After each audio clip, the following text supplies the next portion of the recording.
Look, it's an absolute pleasure to have you up here, Layne. And, you know, when I look back at your life, your achievements, I think Dick Slider will be envious. And there's only one real world champion in the room. Yeah, a proper real world champion. Now, there's the one thing that a lot of people don't know about you, Layne, is that it's not just 7 world championships, is it? No. You got a Masters, haven't you? I've got 3 Masters. Sorry, 3 Masters. Yeah. Well, 1 WSL World Masters and 2 ISA World Masters. So, you know, that's an achievement that no other Australian surfer in the package has ever achieved. No. And when I've sort of researched this, the achievements you have, very few people in the world have achieved the level of success that you've achieved. That must be exhausting. No, not really. Really? No, it was fun. It's just been interesting listening to the conversations on stage, and PK reinforced it a lot about compromise and sacrifice and hard work. Now that to me sounds fucking exhausting, and so today I really wanted to talk about how you can do it in a way that doesn't have this at all cost mentality, because yes, I won 7 world titles. I'm the only athlete in the world to have won 6 consecutive world titles, but what you may not also know about me is that I won 5 in a state of fear, and that's the at all cost mentality. That's the outcome focused mentality. The other 2 that I won, which was number 1 and number 7, were in a state of love, in a state of gratitude, in a state of trust, in a state of look, it's never easy. Nothing great comes easy, but it can be enjoyable. It doesn't have to be at all costs. And world titles number 1 and 7 prove that to me. I prove that to myself. But the thing is, especially in this country, we must believe that success has to be hard, because we are grinding it out day in, day out. And the thing is that when you believe something, you will find evidence to prove it. So the question isn't about what are you willing to compromise or sacrifice, it's actually about what are you willing to do. Because a lot of people often said to me, well, you must have made so many sacrifices and compromises. I said, no, I made choices. I chose to not go out at night because I wanted to get up and train early in the morning. I chose to work part-time while I was competing because I wanted to build my skill set. I chose to go and live in Hawaii to hone my skills in big waves and become a better surfer because I was committed to being the best athlete I could be. So I never really felt like I was making too many sacrifices. But in this industry, it's a little bit different. So if you feel like there's compromises and sacrifices to be made, then the way that you can establish boundaries around that is you can communicate those to the people it's going to impact the most. Yeah, it's interesting because taking you right back to the beginning that has created this Layne Beachley of today. Yeah. And I remember this little blonde-haired girl down at Manly and Queensy, and, you know, it was determination. But there was a lot of barriers put in your way, wasn't there? Oh yeah, it was one of the most sexist, draconian bastions of the world of sport. I mean, it's a very chauvinistic, misogynistic environment, and that's before the guys paddle out. No, I'm kidding. No, it's a pretty hostile, intimidating environment. I grew up surfing out here at Manly, and I refer to Manly Beach as kind of like a high school, and you graduate your way through high school. You start down here at the southern end at Kitty's Corner. That's where I surfed on my foamy. I started there as a 4-year-old. Then I graduated up to in front of the Corso, and then by that stage it was time to jump off my foamy and progress to a fiberglass surfboard. So I jumped off that, jumped over the pipe, and I actually found a whole new tribe of guys. And look, I found myself actually in a male-dominated environment that I thrived in, and it's because I didn't judge it or criticize it as being male-dominated. I just saw it as an environment where I had to find where I belonged, and it wasn't about becoming a man or you know, behaving in a way that men were going to respect me. It was actually respecting who I am and what I have to bring.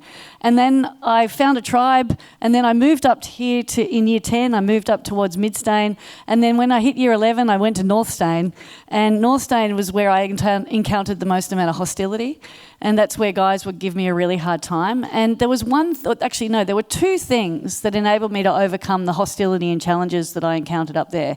Number 1 was my clarity clarity of vision. And I know we're going to be sharing a little bit about my model for sustained success. And number one is your clarity of vision. So what is it that you want to achieve and how do you define success? So I had started clearly articulating by the time I was 14 that I want to be a world champion surfer. And that pissed a lot of guys off. You know, the guys are like, who is this young, confident, maybe bordering on arrogant chick who wants to be the best in the world, who can barely surf? And they gave it to me. But the fact that I had that clarity of vision enabled me to surround myself with people who are better than me, because that brings the best out of me. And then the second thing that gave me the confidence to stand up and fight against a hostile environment was my allies. So for every one of the guys in the water that gave me a hard time, there was another guy sitting next to me. One of them was Kingsley Looker, who actually supported me and really provided the guidance and the mentorship that I required to achieve my dream. So none of us are doing this on our own. We all have a team around us. And if it wasn't for my allies at North Stain who actually supported me, I would have paddled in every day with tears in my eyes. And then when I graduated to Queenscliff, I then went on to hit the Pro Tour, and then the rest is history. So you talk about that dream team versus those dream thieves. So that's clearly what was in that environment. Yeah, there was a lot of dream thieves. There was, everyone's got dream thieves, right? The dream thieves are the kind of people that tell you you're never going to make it, you're not good enough, they criticise you, they pull you up, they tell you you're not smart enough, you're not talented enough, why are you even wasting your time, you don't have what it takes to achieve this, you're hopeless. And even some of my best mates were my dream thieves. And they never saw the best in me. They just tried to bring me down. And women especially, when you find yourselves in an environment, and this is what I experienced on the Pro Tour, when I found myself in an environment where women were devalued by the industry and by the governing body and by our male counterparts, not only were we devalued by the whole system, but we then devalued ourselves. And that resulted in us not only dragging ourselves down, but we dragged each other down. So we saw we saw challenges and change as a threat, not an opportunity. And that prevented us from growing. And I was one of those girls too. I dragged my competitors down. I ridiculed, criticised, judged my peers. I gave them a really hard time because every time a peer of mine has succeeded, I saw that as one less opportunity for me. But the difference with men is when you see a male succeed, you go, I can do that too. So women see it as a finite opportunity and men see it as infinite. And so women, we had to change that dynamic, and we still do today. So when you talk about those titles that you won from a place of love versus a place of fear, clearly your purpose mindset had shifted in that space. Can you just tell us a bit more about that? Yeah, so the purpose was actually about falling in love with the process. And I know you guys actually have to follow a really simple process. And I know there's an inordinate amount of training that you have to do to keep yourselves current and up to date with information. But ultimately, it's a very simple process that you have to follow. And I feel that we can overcomplicate success. I feel that we create all these stories about it, and then we place all these limitations and boundaries and obstacles in front of us. And then that proves to us that it has to be hard to achieve. And if you believe success has to be hard, then you will make it so. So when I joined the Pro Tour in 1990, we had lost the benefit of gender. Women were so desperate to earn the respect and recognition of their male counterparts. They acted like men, they dressed like men, they surfed like men. And I approached this and went, I don't like what I see. I want to make a difference to this. I want to change not only the profile and the perspective of women surfing, but I want to change what women surfing actually stands for. Because when I said to the lifeguards at Manly when I was 17, I went, guys, I'm joining the tour next year. I'm going after a world title. The first thing they said to me was, don't become a lesbian. Like, is that really your perspective of the women's tour? Holy shit, there's a lot of work to be done. So when I joined the Pro Tour, I was negotiating my way around. I was finding out where I fit in. And when we enter a new environment, we instantly want to feel comfortable. So to feel comfortable, we compromise ourselves because we want to belong. And so I compromise myself and in a way where I said it earlier, like I compromise my own values by behaving in a way that is not congruent with who I am. So when you think about your team, for example, are you a dream team member or are you a dream thief? Do you elevate other people or do you drag them down? And when are you most proud or when are you most congruent with who you are? Because that will be a telltale sign of whether you're a dream team member or you're a dream thief member. Now, I was a dream thief, not only of others, but also of my own career. I had a lot of self-doubt, a lot of criticism. I had a lot of self-sabotage behaviours going on. I would show up drunk to heats. I would show up hungover. I would show up poorly prepared. My board wasn't clean. My car wasn't clean. I certainly didn't have a smile on my face because I'd bought into this victimised mentality that's all just too bloody hard. And also, I remember when Lisa Anderson, for example, I was in contention for my first world title, and that was about in 1994. And Lisa Anderson was the number one girl, and I went on the footy show. And they were asking me, you're going to Hawaii, how do you rate your chances? And I put shit on Lisa. I actually said, yeah, well, she's crap in big waves and I've got a way better chance of beating her and I'm really good in big surf. And I remember getting a phone call straight after that interview from Barton Lynch, who has been one of my mentors, and he basically said, pull your head in. I mean, when you drag your competition down, you make yourself look really foolish, especially when they beat you. So if you can start elevating your competition and then you keep beating them, then it makes you look a whole lot better. So not only did I stop sabotaging my competitors and myself, I then fell in love with process. I fell in love with doing more than what I knew my competition were willing to do. I spent more time honing my equipment, more time focusing on my fitness, my nutrition, my health, my well-being. What can I do today that's going to make me not only a better athlete, but a better human being? And you hear Ben Crowe talk about it a lot if you've tuned into anything that's going on with Ash Barty, and her mental coach is Ben Crowe. Ben Crowe talks a lot about being a better human before being a better athlete, or being a better human before being a better agent. So it comes down to what are you willing to do, and whether you're willing to look into the mirror and ask yourself, how am I feeling today, and what am I going to do right now that makes me feel better? You talk about your internal GPS, so it sounds like this is exactly where you're heading now, is that total recalibration of the internal GPS to look within, to self, and then to determine how then you can live your life. What are the values, what are the behaviours you're going to take into that to go out there and live your best possible life? Absolutely, and that starts, if you want to instigate change, you can't actually change anything outside of you. The only thing you can change are the things you can control. And the things you can control are how you think, how you feel, how you behave. Those are the things that we need to focus on. So I've become my own self-accountability partner. My mirror is my greatest accountability partner. And if I don't have the courage to look in the mirror, then my husband is also a very good accountability partner. He's my honesty barometer. So if the law of proximity states that we become the sum of the top 5 people we spend the most amount of time with, I ask you in this room, if you think about that top 5, that dream team, are they dream thieves or are they honesty barometers? Are they the part of your dream team? And then how many of you have more dream thieves than you have dream team members? And then when you take the opportunity to then look in the mirror yourself and ask the same question, am I a dream team member or am I a dream thief? See, dream thieves, like I say, constantly see the worst in each other, whereas dream team members elevate and nurture and support, but most importantly, they're honest with you. So it comes down to being your own accountability partner. And then the other thing I want to ask, and this is something that I can pose to the audience, is that the relationship that we have with ourselves sets the tone for every other relationship that we have in our lives. So what kind of relationship do you have with yourself? And if you want to know, every single morning when you wake up, tune into what it is you say to yourself. And actually, I'm going to challenge you right now to turn to the person next to you and tell them, what was the first thing you said to yourself when you woke up this morning?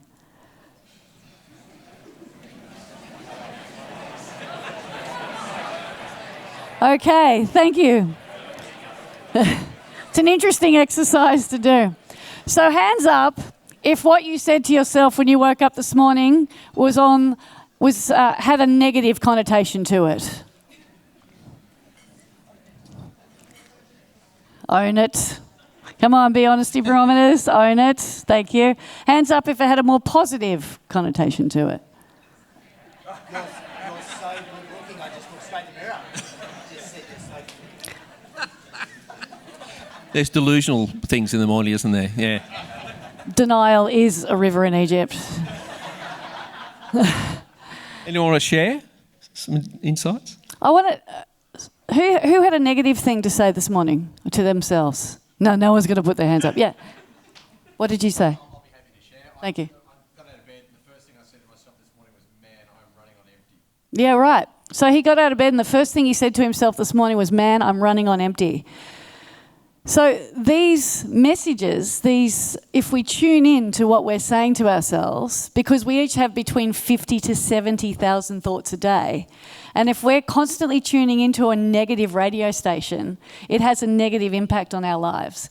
So the good thing is, though, is that we can't change what we can't see. So if we're actually willing to tune into the dialogue, we could do something about it. Otherwise, if we wake up in a negative mindset, and this is what I do when I wake up in a negative mindset, I wake up and go, oh, God, I'm tired. And then I'm reinforced with a tired feeling. And then I drag myself to the bathroom mirror and then I look at it and go, oh, God. God, I look old and wrinkly and geez, look at the bags under my eyes and oh, fuck, I don't feel like shit. And then I walk into the wardrobe and I'm finding anything that might sprite me up a little bit and like, oh, I really don't like anything that I see in my wardrobe. Nothing is sparking joy. Yeah, is everyone relating to this dialogue? And so then we walk out into the world. With women, we've put on makeup and we've done our hair. Guys, you put on your suit and your shiny shoes and you walk out into the real world and you're like, it's all good. And deep down, you're just bullshitting yourself the whole time. And then you wonder why you're relying on coffee to sprite you up and sedatives to put you back to sleep. It literally starts with the relationship that you have with yourself. The great thing about acknowledging that you're running on empty is that you can now do something about it. And when PK talks about compromise and sacrifice, well, the one thing you guys cannot, and girls, cannot afford to compromise or sacrifice is your health and well-being, is your vitality. Because without your health, you are of no use to anyone. So consider this message to be your oxygen mask on an airline. Because you're asked to put your oxygen mask on first before assisting other guests. But you are maybe so focused on assisting everybody else that you've actually compromised your own vitality. And then when you're gasping for oxygen on the ground and no one can get down there to put their oxygen mask on you because they've sorted themselves out, then you're the one that's going to you're the one that's going to suffer. And if there's one piece of advice I can give you this morning is that suffering is a choice. We choose to suffer because we believe it's a badge of honour, or we believe that success is only worthwhile if we're suffering. We make it so much harder than it needs to be. And look, I've suffered too. I have plenty of proof points to demonstrate, clearly articulate how success can be achieved through nothing but suffering and struggle. I did 6 world titles that way. Well, 5 especially, because number 1, I fell in love with process. Number 7, I went back to that process. So it comes down to not what you're willing to sacrifice, but what choices you're willing to make, starting with prioritising your own health and well-being. So that also leads to how you define success, isn't it? Yes, because it does. There's 2 sort of elephants in the room right here. Is that there's the ADT element. That's just one of the things. The ADD or the ADT? ADD. Well, ADD. Uh-huh. Then there's the EGO. Yes. I was like, what does EGO stand for? Yeah. So not there, was I? Yeah. Thank you for sharing. Yes. And how did you negotiate the difference? The difference? Yeah. I'm not ADD, so that makes it easy, yeah. Come on, John. And look, ego's it's a healthy thing and it can be an unhealthy thing. And I think that's, once you are able to harness the energy that comes from a healthy ego, and let's face it, we all need ego to survive. It's just one of the fuels. Peter talked about, PK, I'll call him Peter, he talked about the giving back, finding that place where you kind of pull your finger out of your ass and actually give back to society, give back to people who need, because all we do is seem to be taking. A healthy ego actually takes joy in giving. Giving actually fuels the ego as well. Yeah. Because we give to make ourselves feel good. We give to make someone else feel good, but it also makes us feel good.